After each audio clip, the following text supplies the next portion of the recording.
کہ نبی سیدہ عائشہ صدیقہ رضی اللہ تعالی عنہا اس کی راویہ ہیں کہ نبی کریم صلی اللہ علیہ وسلم کو اللہ تبارک و تعالی نے پہلی وحی کے نزول سے قبل خلوت نشینی کو آپ کے لیے محبوب کر دیا تھا، اور آپ حضرت بی بی خدیجۃ الکبریٰ رضی اللہ تعالی عنہا سے زاد راہ وغیرہ لے کر غار حرا تشریف لے جاتے تھے اور کئی کئی راتیں وہاں عبادات میں گزار دیتے تھے، یہاں تک کہ جبریل امین آپ کے پاس آئے اور آ کر عرض کی اقرا آپ پڑھیے۔ 3 دفعہ یہی کہا، اور تینوں دفعہ نبی کریم صلی اللہ علیہ وسلم کا جواب تھا کہ ما انا بقاری، میں پڑھنے والا نہیں ہوں، اور تینوں مرتبہ حضرت جبریل امین نے آپ کو اپنے سینے سے لگا کر زور سے دبایا، اتنی زور سے دبایا کہ نبی کریم صلی اللہ علیہ وسلم نے اس کی مشقت کو محسوس کیا، جیسے گرم جوشی سے زور سے دبایا جاتا ہے۔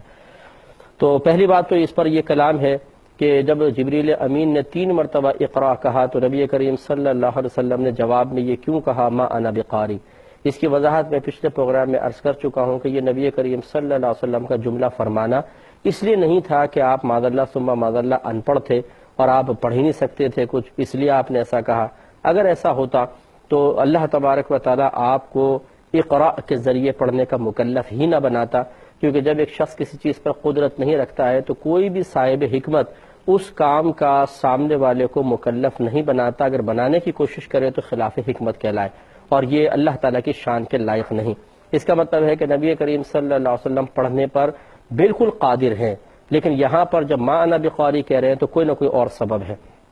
یہی وجہ ہے کہ جبریل امین نے تینوں مرتبہ، پہلی مرتبہ کا اقرا، سرکار نے فرمایا ما انا بقاری، تو جبریل امین نے جواب میں نے کہا ہم تو پہلے ہی جانتے تھے کہ آپ یہی کہیں گے، اور واقعی آپ تو پڑھے ہوئے نہیں ہیں، اچھا اب ہم سکھاتے ہیں پڑھیں، نہیں، بلکہ آپ کو سینے سے لگا کر زور سے دبایا۔ اس میں حکمت وجہ یہ بیان کی گئی ہے کہ نبی کریم صلی اللہ علیہ وسلم جانتے تھے کہ یہ بہت ہی عظیم ایک ذمہ داری آپ پر عائد ہونے والی ہے، اور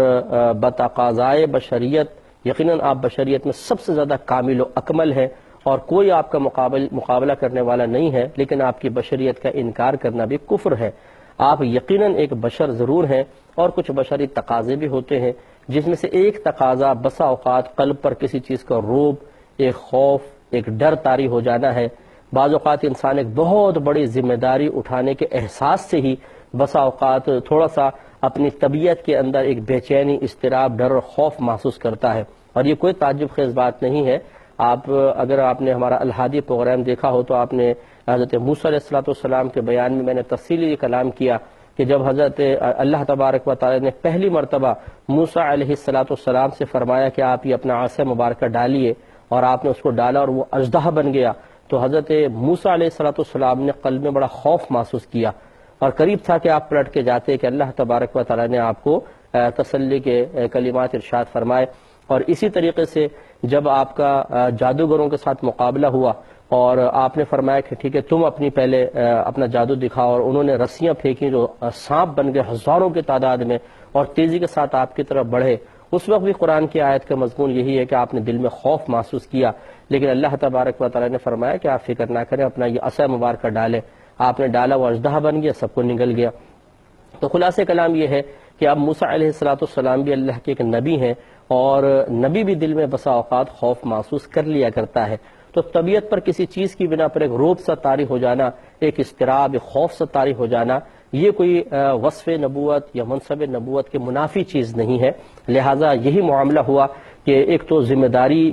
بہت بڑی ذمہ داری آپ پر عائد ہونے والی ہے کہ اب اعلان نبوت فرمانا ہے، کفار کی مخالفت کا شدید اندیشہ بھی ہے، پھر ایک نیا ماحول ہے۔ وہ آپ غور و تفکر فرمائیں کہ آخر میں تو اس کا تصور نہیں کر سکتے ہیں کہ جو اس وقت عجائبات نبی کریم صلی اللہ علیہ وسلم کے سامنے عالم کشف میں ظاہر کیے جا رہے ہوں گے، کیا کیا چیزیں آپ کے سامنے منکشف ہو رہی ہوں گی، کہ ذرا اگر کوئی روحانی ترقی حاصل کر لیتا ہے تو بعض اوقات اس کو کشف قبور حاصل ہو جاتا ہے، وہ نگاہ ڈالتا ہے تو مردے اسے نظر آتے ہیں، مردوں سے ہم کلامی کا شرف حاصل کر لیتا ہے۔ یہ ایسے بھی درجات ولایت ہیں، اور مطلب جو پوشیدہ چیزیں امور ہیں وہ ظاہر ہو جایا کرتے ہیں۔ تو کیا کیا عجائبات اس وقت نبی کریم صلی اللہ علیہ وسلم ملاحظہ فرما رہے تھے، ان کا ایک روب، اور پھر پہلی مرتبہ وحی لے کر جبریل امین تشریف لائے ہیں، تو یہ تمام چیزیں طبیعت پر ایک مطلب انہوں نے ایک روب سا طاری کر دیا تھا اور ایک عجیب کیفیت طاری کر دی تھی، جس کی بنا پر آپ قدرت رکھنے کے باوجود فوراً نہیں پڑھ پا رہے تھے، یہ چیزیں تھیں۔ تو جبریل امین نے اسی لیے آپ کو سینے سے لگا کر زور سے دبایا تاکہ احساس اپنائیت ہو، اور وہ ایک روب، ایک جو اضطراب آپ کے قلب پر طاری ہو رہا ہے وہ ختم ہو جائے اور آپ بالکل نارمل حالت میں آ کر پڑھنے پر قادر ہو جائے۔ تو تینوں مرتبہ آپ اسی طرح کیا گیا، آپ کو سینے سے لگایا، زور سے دبایا، تو آہستہ آہستہ وہ ایک طبیعت کا اضطراب، ایک بے چینی جو آپ کے تکلم کی راہ میں عارضی رکاوٹ بن رہی تھی وہ ختم ہو گئی۔ یہی وجہ ہے کہ جب تیسری مرتبہ چھوڑا، سرکار فرماتے ہیں فَغَطَّنِ الثَّالِثَةَ ثُمَّ أَرْسَلَنِي، پھر آپ نے تیسری مرتبہ مجھے دبایا اور پھر مجھے چھوڑ دیا، فقال، پھر آپ نے کہا، جبریل امین نے کہا، اقرأ بسم ربک الذی خلق خلق الانسان من علق اقرأ وربک الاکرم۔ تیزی کے ساتھ اتنی ساری لمبی آیت پڑھ ڈالی کہ اپنے رب کے نام کے ساتھ پڑھیے جس نے انسان کو پیدا کیا ایک جمع و خون سے، آپ پڑھیے اور آپ کا رب بہت عظمت والا ہے، بہت مکرم ہے۔ تو اب غور فرمائیں کہ پہلے اقرا خالی کہا اور نبی کریم صلی اللہ علیہ وسلم نے فرمایا ما انا بقاری، اور آگے پھر پوری کی پوری اتنی لمبی آیت پڑھ ڈالی۔ اگر نبی کریم صلی اللہ علیہ وسلم پڑھنے پر قادر تھے ہی نہیں تو پھر پہلے تو 3 دفعہ اقرا کہنا، پھر اتنی لمبی آیت کا بیان کر دینا، یہ خلاف حکمت ہو جاتا۔ لہذا معلوم ہوا کہ سرکار پڑھنے پہ بالکل قدرت رکھتے تھے، اور ایسا ہی ہوا کہ جب تیسری مرتبہ چھوڑ کے کہا اقرا تو اتنا لمبا سرکار پڑھتے چلے گئے۔ لیکن اس کے بعد پھر ایک طبیعت کے اوپر ایک روب سا طاری ہوا، ایک بے چینی، ایک اضطراب طاری ہو گیا، اور نبی کریم سید عائشہ صدیقہ رضی اللہ تعالیٰ عنہ فرماتی ہیں کہ ان آیات کے ساتھ نبی کریم صلی اللہ علیہ وسلم اپنے گھر کی طرف لوٹے اور حالت یہ تھی کہ آپ کا دل بری طرح دھڑک رہا تھا۔ آپ حضرت خدیجہ رضی اللہ تعالیٰ عنہ کے پاس آئے اور فرمایا کہ مجھے کمبل اڑھاؤ، مجھے چادر اڑھاؤ، مجھے کمبل اڑھاؤ، یعنی بہت گھبراہٹ کا سا عالم تھا۔ تو انہوں نے جلدی سے آپ کے اوپر کمبل وغیرہ ڈال دیا اور کافی دیر تک آپ ایسے رہے، حتیٰ کہ آپ سے جو ایک اضطرابی کیفیت تھی، ایک جزا فضا کی سی کیفیت تھی، وہ ختم ہو گئی۔ تو سیدہ خدیجہ الکبریٰ رضی اللہ تعالی عنہا نے پہلے تمام بات سنی، نبی کریم صلی اللہ علیہ وسلم نے تمام یہ بات بیان فرمائی، اور پھر فرمایا کہ میں اپنی ذات پر خوف محسوس کرتا ہوں۔ خوف محسوس کرنا کا مطلب یہ نہیں تھا کہ معاذ اللہ ثم معاذ اللہ مجھے خوف، جیسے بعض نے شرح یہ کی ہے کہ نبی کریم صلی اللہ علیہ وسلم کو اس وقت خوف یہ تھا کہ پتہ نہیں اللہ تعالیٰ کی طرف سے ہی ہے یا خدا نخواستہ شیطان نے کوئی میرے اوپر وار تو نہیں کیا ہے، اس وجہ سے نبی کریم صلی اللہ علیہ وسلم خوفزدہ تھے۔ لیکن یہ تشریح بالکل ناقابل قبول ہے۔ یقینی سی بات ہے کہ نبی کریم صلی اللہ علیہ وسلم کو وصف نبوت سے سرفراز فرما دیا گیا ہے، اور جب نبی ہو جاتا ہے، اعلان، ویسے تو علماء کرام کا اس پر اتفاق ہے کہ اعلان نبوت سے پہلے بھی اللہ تبارک و تعالی انبیاء علیہم السلام کو ہر قسم کے گناہ سے پاک و صاف رکھتا ہے، ورنہ تو بعد میں لوگ اس کی طرف اشارہ کریں کہ جی آپ نے تو وہ گناہ کیا تھا، معاذ اللہ وہ گناہ کیا تھا، ہم آپ پر اعتماد نہیں کرتے ہیں۔ اس لیے شخصیت کو اللہ تعالیٰ بالکل پاک و صاف رکھتا ہے تاکہ جب وہ لوگوں کے سامنے اعلان نبوت فرمائے تو لوگوں کو کسی بھی لحاظ سے اس کی اطاعت و اتباع کے سلسلے میں مجال انکار حاصل نہ ہو۔ کوئی کسی چیز کو بنیاد بنا کے نہیں کہہ سکے کہ ہم آپ کی اتباع نہیں کرتے ہیں، جیسے کہ آگے بھی حدیث آئے گی انشاءاللہ، آپ دیکھیے گا کہ جب ہرقلہ سوال کرے گا ابو سفیان سے اور وہ جواب دیں گے تو وہ کس طریقے سے کہے گا کہ ہاں یہ نبی کے اندر یہ تمام اوصاف ہوتے ہیں کہ واقعی ان اوصاف کا حامل ہی نبی ہو سکتا ہے۔ تو اس میں بھی آپ دیکھیے گا کہ اللہ تبارک و تعالیٰ جب کسی کو وصف نبوت سے سرفراز فرمانا چاہتا ہے تو اسے ہر قسم کے اخلاق رذیلہ، گندی عادات و اطوار، بے مروتی والے کام اور دیگر ہر اس امر سے محفوظ فرما دیتا ہے جو کسی بھی طریقے سے کسی کے لیے انکار کے لیے حجت اور دلیل بن سکے۔ لہذا نبی کریم صلی اللہ علیہ وسلم کو معاذ اللہ یہ خوف نہیں تھا کہ شیطان کی طرف سے ہے، بلکہ آپ کو خوف اب یہ تھا کہ میں اس منصب نبوت کو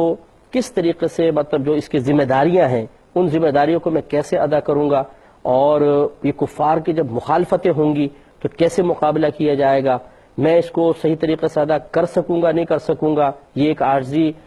پسند شخص کے اوپر ایسی ہی کیفیات وارد ہوتی ہیں، اگر کسی میں تکبر ہو، وہ بڑا پن اس کے اندر موجود ہو، وہ اپنے آپ کو بڑا سمجھے، تو یہ بھی ایک چیز ہوتی ہے کہ وہ شاید گھبرائے نہیں۔ لیکن نبی کریم صلی اللہ علیہ وسلم بڑے عارضی پسند تھے، اور آپ کو یہ خوف تھا کہ اتنی بڑی ذمہ داری اب میں کیسے ادا کر سکوں گا. تو بی بی خدیجہ الکبریٰ رضی اللہ تعالی عنہا نے اس وقت بہت ہی پیارے جملے کہے، اور آپ نے ارشاد فرمایا کہ خدا کی قسم اللہ تبارک و تعالی آپ کو کبھی بھی رسوا نہیں فرمائے گا. وجہ کیا ہے کہ بے شک آپ صلہ رحمی فرماتے ہیں، رشتہ داروں کے ساتھ اچھا سلوک کرتے ہیں، اور آپ غریبوں کا بوجھ اٹھاتے ہیں، آپ عام لوگوں کے لیے، غریب لوگوں کے لیے اکتساب کرتے ہیں، ان کے لیے کماتے ہیں، ان کے اندر تقسیم فرماتے ہیں، اور آپ مہمان نوازی فرماتے ہیں، اور حق کی امور کو قائم کرنے کے سلسلے میں تکلف فرماتے ہیں. یعنی آپ کی عادات و اطوار تو اتنی اچھی ہیں، اتنی خوبصورت ہیں. اللہ تبارک و تعالی نے آپ کو عرصہ دراز سے ان خوبصورت اخلاق پر فائز فرمایا ہے، آپ سے اتنی اچھی عادات کا ظہور ہوتا ہے. تو یہ کیسے ہو سکتا ہے کہ اللہ تبارک و تعالی آپ کو آپ کی امداد نہ کرے اور آپ کو تنہا چھوڑ دے، اور آپ کوئی ایسا معاملہ کر لیں کہ جس کی وجہ سے یہ ذمہ داری صحیح طریقے سے ادا نہ ہو؟ ایسا نہیں ہے. اللہ تبارک و تعالی آپ کے ساتھ رہے گا اور کرم فرمائے گا. تو اب یہ غور فرمائیں اس پر کہ یہی ایک اچھی زوجہ کی پہچان بھی ہوتی ہے کہ جب شوہر کسی پریشانی میں ہوتا ہے، اس پر کوئی پریشانی وارد ہوتی ہے، تو چونکہ دونوں زندگی کے ساتھی ہوتے ہیں، شریک حیات ہوتے ہیں، اس وقت ان کو چاہیے کہ ایک دوسرے کو تسلی دیں. بعض خواتین ایسی ہوتی ہیں کہ جو شوہر کی طبیعت، اس کے مزاج اور اس کے کیفیات سے بالکل ناواقف رہتی ہیں. ان کا اپنا ایک موڈ ہوتا ہے، ان کا اپنا ایک ذہن ہوتا ہے. اور بعض ایسی بیوقوف قسم کی ہوتی ہیں، معذرت کے ساتھ ہر بہن نہیں ہوتی، کوئی ناراض نہ ہو، کہ وہ اگر شوہر پریشانی میں ہے تو اور اس کی پریشانیاں بڑھا دیتی ہیں. وہ تسلی والے جملے نہیں کہتی بلکہ ہائے اب کیا ہوگا،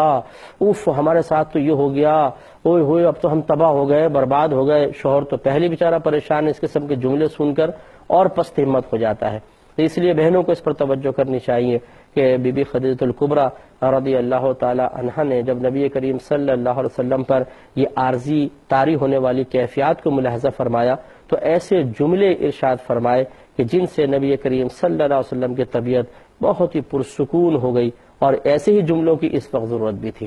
تو معاملہ فہم ہونا اور موقع کی مناسبت سے کلام کرنے کا فن حاصل کرنا، اس میں مہارت حاصل کرنا، یہ بھی ہر ایک کے لیے بہت ضروری ہے کہ بعض اوقات ہماری زبان سے نکلنے والے چند جملے کسی کی بہت بڑی پریشانی کو دور کر سکتے ہیں. اس لیے مرنے والے شخص کے قریب کیا کہنا ہے، اگر کوئی پریشان حال ہے اس کے پاس کیا کہنا ہے، مریض کے پاس جا کر کیا کہنا ہے، ایک خوشحال شخص کے پاس یا خوشی ملنے والے شخص کے پاس کیا کہنا ہے، یہ سب بھی ہمیں معلوم ہونا چاہیے. بعض اوقات بے محل کلام کی بنا پر ہم پریشانی کو کئی گنا بڑھا دیتے ہیں اور خوشی کو غم میں بدل دیتے ہیں، اور بعض اوقات ایسا بھی ہوتا ہے کہ ہم کسی کے لیے بہت زیادہ اذیت و تکلیف کا سبب بن جاتے ہیں. ایسا ہرگز نہیں ہونا چاہیے. تو یہ ہمیں خصوصاً والدین کو اپنی بچیوں کو بھی سکھانا چاہیے، ان کو معاملہ فہمی سکھانا چاہیے، کسی کا ذہن سمجھنا سکھانا چاہیے. ویسے تو ماشاءاللہ آج کل کے دور میں بچے بہت ہی ذہین ہوتے ہیں، لیکن پھر بھی والدین کی بھی ایک ذمہ داری ہوتی ہے کہ وہ یہ چیز سکھائیں. اور اس طرح ہمیں بھی ہر شعبے میں خود یہ غور و تفکر کرنا چاہیے، کس وقت کیا بولنا ہے، کتنا بولنا ہے، کن الفاظ کو استعمال کرنا ہے، کیا انداز اختیار کرنا ہے، یہ بہت ضروری ہے. ورنہ غلط انداز، غلط جملے، بے محل کلام، جیسے میں نے عرض کیا کہ وہ پھر بہت ہی غلط قسم کا نتیجہ مرتب کر سکتے ہیں. سیدہ عائشہ صدیقہ رضی اللہ تعالی عنہا کہتی ہیں کہ پھر خدیجہ الکبریٰ رضی اللہ تعالی عنہا آپ کو لے کر چلیں، یہاں تک کہ حضرت ورقہ بن نوفل بن اسد بن عبد العزیٰ جو آپ کے چچا کے بیٹے تھے ان کے پاس لے آئیں. تو یہ ایک مطلب عالم تھے، اور یہ تمام جو نبوت کے امور تھے ان پہ غور و تفکر کرتے رہتے تھے، اور پچھلے چونکہ یہود سے عیسائیوں سے آپ کے رابطے تھے تو ان سے بھی اطلاعات آپ لے چکے تھے. اور آپ انجیل جو تھی سریانی زبان میں تھی، اس کو عبرانی زبان میں تبدیل کر رہے تھے، اور عبرانی زبان پہ آپ کو بڑا عبور حاصل تھا. یہ نابینا ہو چکے تھے. ان کے پاس بی بی خدیجہ الکبریٰ رضی اللہ تعالی عنہا نبی کریم صلی اللہ علیہ وسلم کو لے کر گئیں اور تمام معاملہ آپ کی خدمت میں پیش کیا. تو یہ امام بخاری لکھتے ہیں کہ وہ ایک شیخ کبیر تھے، بہت زیادہ بوڑھے تھے اور نابینا ہو چکے تھے. تو بی بی خدیجہ الکبریٰ رضی اللہ تعالی عنہا نے یہی معاملہ عرض کیا کہ آپ یہ دیکھیے کہ یہ کیا فرماتے ہیں. ورقہ بن نوفل رضی اللہ تعالیٰ عنہ نے، میں اس لیے رضی اللہ تعالیٰ عنہ کہہ رہا ہوں کہ آگے انہوں نے نبی کریم صلی اللہ علیہ وسلم کی امداد کا وعدہ کیا کہ جب آپ قوم کے سامنے آئیں گے، آپ کی قوم نکالے گی، اگر میں اس وقت ہوتا تو میں ضرور آپ کی مدد کرتا۔ اور پھر ان کا اس سے پہلے کہ نبی کریم صلی اللہ علیہ وسلم باقاعدہ اعلان نبوت فرماتے، اس سے پہلے ان کا انتقال ہو گیا، اس لیے علماء نے یہی لکھا ہے کہ آپ انشاءاللہ جنت میں تشریف لے جائیں گے۔ تو اور سرکار کی زیارت کا شرف تو حاصل ہوا۔ اب ان کے صحابی ہونے نہ ہونے میں اختلاف ہے، کیونکہ نبی کریم صلی اللہ علیہ وسلم نے ابھی اعلان نبوت نہیں فرمایا تھا۔ تو اعلان نبوت کے بعد جس نے نبی کریم صلی اللہ علیہ وسلم کو دیکھا، یا حالت ایمان میں دیکھا، یا حالت ایمان میں آپ کی خدمت میں حاضری کا شرف حاصل کیا تاکہ نابینا صحابی بھی اس میں داخل ہو جائے، اور پھر اس شخص کا حالت ایمان میں ہی انتقال ہوا، اس کو صحابی کہا جاتا ہے۔ لہذا اس میں بھی اختلاف ہے کہ ان کو صحابی مانا جائے نہ مانا جائے، لیکن بہرحال آپ مومن تو تھے۔ جب ساری یہ خبر دی، اب انہوں نے سنی اور سننے کے بعد کہا کہ ھذا الناموس الذی نزل اللہ علی موسیٰ، کہ یہ تو وہی فرشتے ہیں کہ جن کو اللہ تبارک و تعالی نے حضرت موسیٰ علیہ السلام پر نازل کیا تھا۔ اور پھر انہوں نے کہا کہ کاش میں یا لیتنی فیہا جزعان یا لیتنی اکون حیا، کاش کہ میں اس وقت جوان ہوتا، کاش کہ میں اس وقت زندہ ہوتا کہ جب آپ کی قوم آپ کو اس شہر سے نکال دے گی۔ نبی کریم صلی اللہ علیہ وسلم نے ارشاد فرمایا کہ کیا میری قوم مجھے یہاں سے نکال دے گی؟ انہوں نے کہا ہاں، جب بھی کوئی شخص اس چیز کو لے کر آیا ہے اس چیز کی مثل کو لے کر آیا جیسا آپ لے کر آئے، اس کی مثل جب بھی کوئی لے کر آیا ہے تو الا عودیہ، مگر اس کی عداوت کی گئی ہے، اس سے دشمنی کی گئی ہے۔ اور انہوں نے پھر یہ کہا اور اگر میں اس دن کو پالوں جس دن آپ اعلان نبوت فرمائیں گے تو میں آپ کی زبردست مدد کروں گا اور آپ کا ساتھ دوں گا۔ لیکن سیدہ عائشہ صدیقہ رضی اللہ تعالیٰ عنہ فرماتی ہیں کہ پھر ورقہ زیادہ عرصہ زندہ نہ رہ سکے اور آپ کا وصال ہو گیا اور وحی کا سلسلہ وقتی طور پر بند ہو گیا۔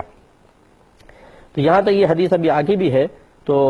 ورقہ بن نوفل رضی اللہ تعالیٰ عنہ نے نبی کریم صلی اللہ علیہ وسلم کا ساتھ دینے کا وعدہ کیا، اور پہلے سے جو ایک خبر سینہ بسینہ چلتی آ رہی تھی کہ نبی کریم صلی اللہ علیہ وسلم تشریف لائیں گے اور آپ کی قوم آپ کو یہاں سے باہر نکالے گی، یہ تمام خبریں ان تک موجود تھی اور وہ انہوں نے بیان کی، اور یہ وعدہ کیا کہ اگر آپ کے اعلان نبوت کے وقت کاش میں اس وقت موجود ہوتا تو میں ضرور آپ کی مدد کرتا۔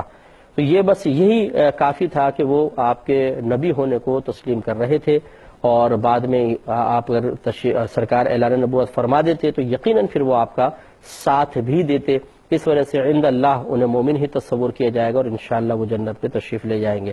اور اس کے بعد وحی کا سلسلہ روک دیا گیا، وفطر الوحی، سیدہ عائشہ فرماتی ہیں کہ وحی کا سلسلہ رک گیا۔ اس میں اب اختلاف ہے کہ وحی کا سلسلہ کتنے عرصے تک رکا رہا، تو اکثر علماء شارحین اسی پر ہیں کہ 3 سال تک پھر وحی نازل نہیں ہوئی، یعنی پہلے وحی نازل ہوئی 3 سال تک سلسلہ رکا رہا۔ اور اس میں وجہ یہ تھی، اس کی جو کہا گیا ہے کہ نبی کریم صلی اللہ علیہ وسلم کا اشتیاق بڑھانا مقصود تھا، یہ اللہ تعالیٰ کی اور کوئی حکمت تھی۔ تو نبی کریم صلی اللہ علیہ وسلم ان 3 سال میں انتہائی بے چین رہے، اور آپ چاہتے تھے کہ یہ وحی کا سلسلہ چلتا رہے، اور بہت ہی آپ اضطراب میں آپ نے 3 سال گزارے۔ اس لیے یاد رکھیں کہ 40ویں سال میں یہ پہلی وحی نازل ہوئی، اور 63 سال کل نبی کریم صلی اللہ علیہ وسلم کی عمر ہے، عمر مبارکہ ہے۔ تو گویا کہ 40 سال پہلے کے نکال دیں تو 23 سال بچتے ہیں، اور 3 سال وحی بند رہی، تو یعنی 20 سال۔ گویا کہ قرآن 20 سال کی مدت میں نازل ہوا۔ یہ جو کہا جاتا ہے کہ کم و بیش 23 سال کی مدت میں نازل ہوا، وہ ملا کر کہا جاتا ہے کل مدت کو، ورنہ اگر یہ 3 سال والی وحی کے جو عرصے، جتنے عرصے میں وحی بند رہی، اگر اس کو نکال دیا جائے تو پھر 20 سال رہے گا، کہ نزول قرآن 20 سال میں تمام ہوا، 3 سال تک وحی کا سلسلہ منقطع رہا تھا۔